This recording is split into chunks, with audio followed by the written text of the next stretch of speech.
I didn't want to comment too much on the Psalm 89 because I thought I didn't want to go over time because it was quite a long psalm.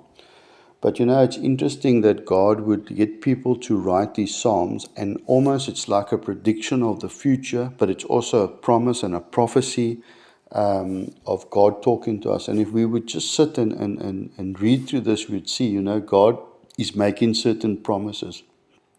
He's choosing certain people, and we know that God is all powerful. But then God says, it's not my power by which I rule. It's actually because of righteousness and justice. It's because of mercy and truth.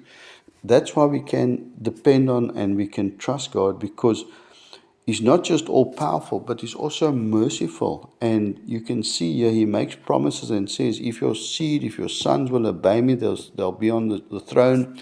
They'll sit on they'll be crowned, and you'll have a king forever. I will protect you. I will provide for you. But then God also says, but if you turn from me, if you don't trust me, if you follow your own ways, then these things will happen, because it allows the enemy to come in. And Satan, we know from Job, was like, yeah, you protect him and you watch, and God says, well, look, the hedge is down. What do you want to do? But just don't kill him, because God knew that Job wouldn't deny him and God would restore him. But Job had to go through that stuff. And it's, when we look at this, we see, Lord, we want to be faithful to you. But it's difficult at times. And then God makes a promise, almost like not an out, but like, even if they turn away and the sons forsake him, nevertheless, my loving kindness I will not utterly take from him. So God is always looking for mercy. Where can He give mercy? Where can He give forgiveness? Where can He put in restoration? But then, when you read further in the psalm, you see what happened to Israel. The glory left. The temple was destroyed. The people were scattered. They suffered. They're still suffering today.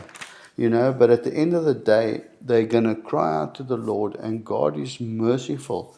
But God allows people to, He may forgive us our wrongdoing, but the consequence of our wrongdoing, sometimes we have to walk with, and that's the sad part, is that we have to live with the consequence of our wrongdoing and bear them, although God has forgiven us. And that's why it's so important to apply wisdom up front, patience and waiting on the Lord.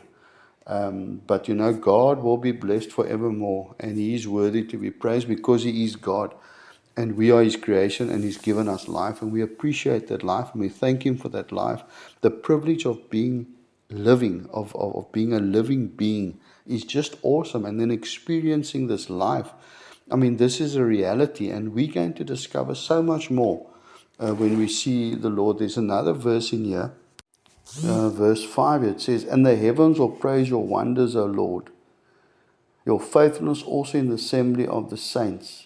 For who in heaven can be compared with the Lord? Who among the sons of mighty can be likened to the Lord? And it's like you have this whole angelic host up in the heavens, and they see the wonders of God from that perspective of looking, let's say, from the heavens. But then we have men on earth, like us, who see God's faithfulness. From the saints, we see His faithfulness when we look up to the Lord, and He is faithful.